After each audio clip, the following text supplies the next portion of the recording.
Lost media wasn't always a YouTube phenomenon. Long before streaming platforms, before TikTok compilations, before algorithms pushed content into every corner of our feeds, the hunt for forgotten media was something deeply personal.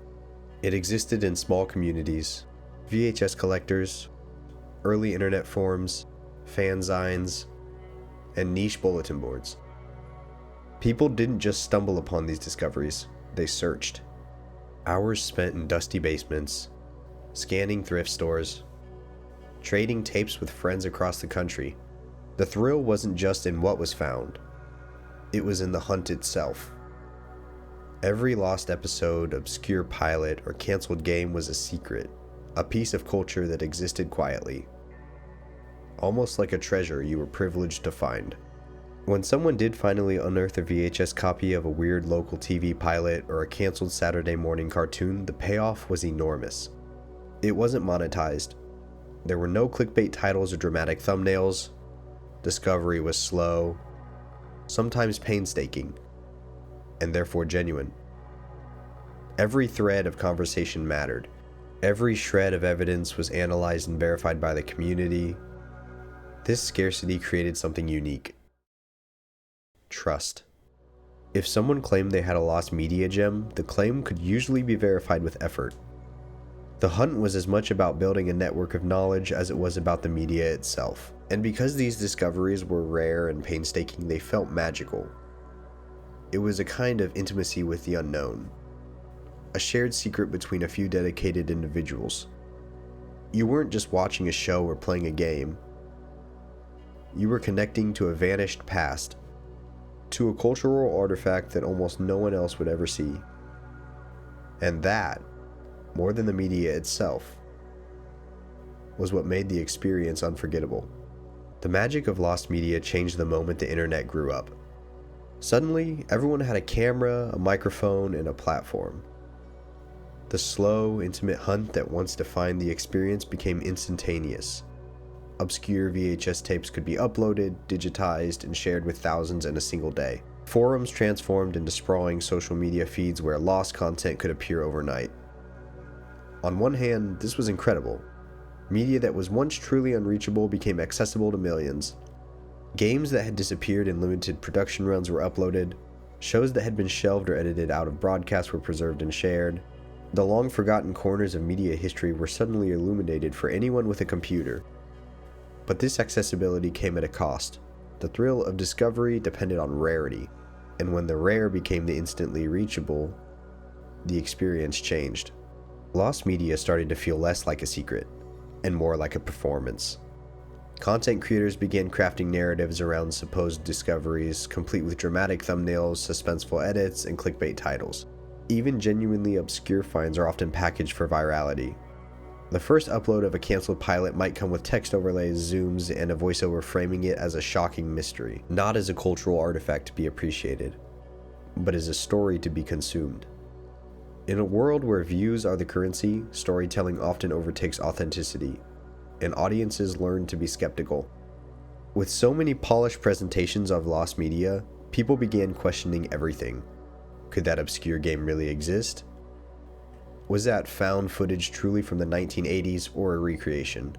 Every upload now carries a dual weight: the content itself and the suspicion of manipulation.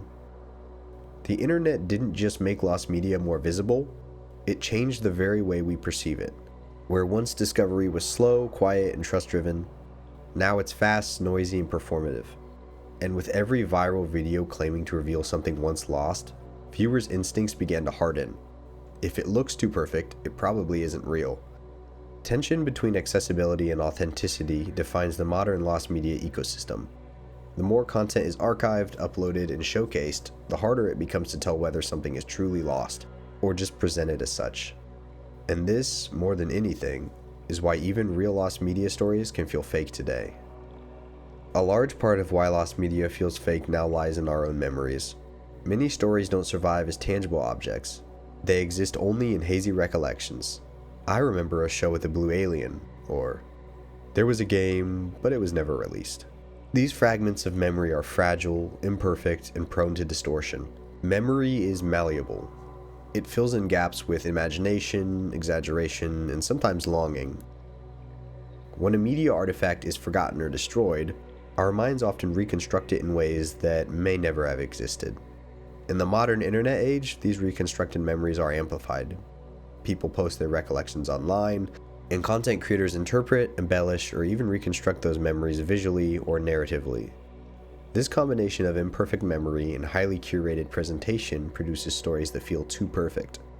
The VHS someone found might look like a cinematic short, when in reality it was a grainy local broadcast badly preserved.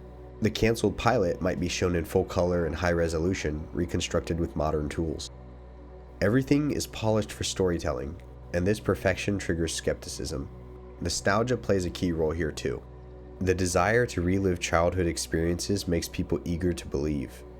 We want those lost pieces of our past to exist because they offer comfort, a connection to simpler times, to media that shaped us. But nostalgia is subjective. It doesn't care about accuracy. A recreated lost cartoon or pilot might perfectly match how we remember it, even if it never actually existed that way. And the irony is brutal. The better the presentation, the more likely we are to doubt it. When everything is accessible, archived, and reconstructed for dramatic effect, the very authenticity we crave becomes hard to trust. Real lost media, once rare and fragile, now has to compete with reconstructions and fakes that are designed to satisfy memory and nostalgia, not truth. In other words, the stories that should feel magical now feel manufactured.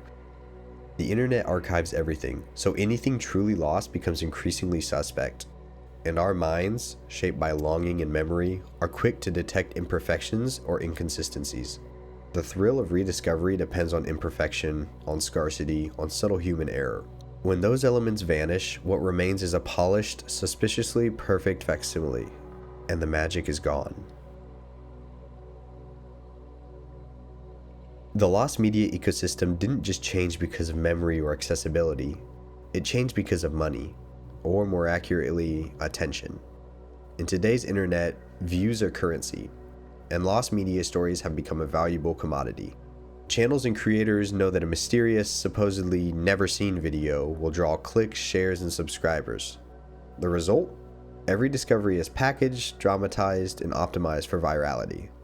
Gone are the days when finding a lost pilot or obscure game was an intimate triumph. Now, a typical lost media video is edited with cinematic music, suspenseful cuts, exaggerated thumbnails, and cliffhanger titles like "You won't believe what we found." Even genuinely obscure media is presented as a story, a narrative, rather than a cultural artifact. The drama is manufactured, the tension is curated. That doesn't mean the discoveries aren't real, but the way they're framed can distort perception. Audiences begin to expect a story arc, complete with shock, suspense, and emotional payoff. If a video doesn't deliver that, it feels incomplete. If it does, it feels staged. Even when the underlying media is authentic, the presentation creates a sense of artificiality. And creators are incentivized to keep pushing these boundaries. More clicks means more revenue. More views means more subscribers. Every lost VHS, pilot, or demo game is an opportunity to craft a spectacle. This has created a feedback loop. Audiences crave mystery, creators deliver polished drama, and skepticism grows in response. The economy of clicks has essentially trained us to doubt.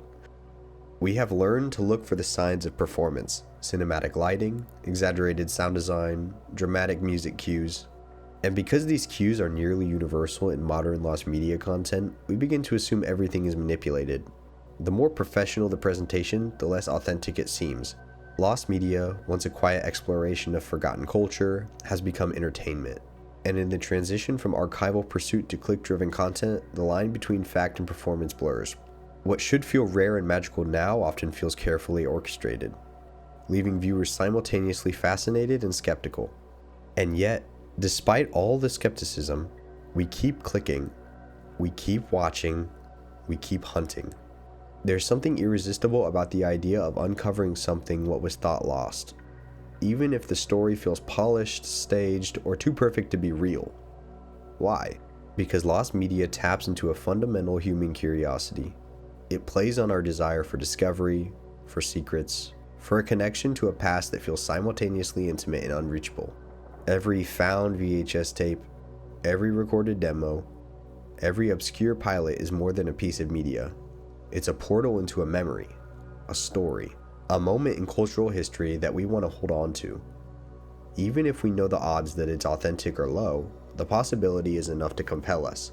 There's a thrill in the chase, in the hope that this time, the story is real.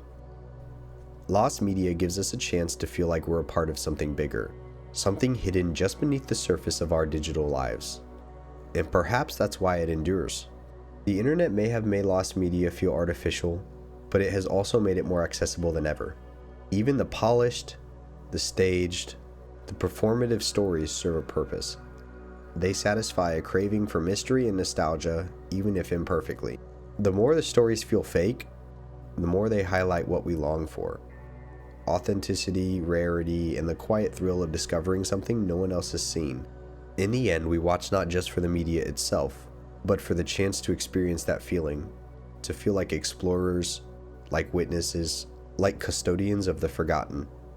Lost media might never feel magical in the way it did before, but it continues to captivate, because it connects us to our curiosity, our memory, and the enduring allure of secrets waiting to be found. Lost media isn't dead, it's just changed.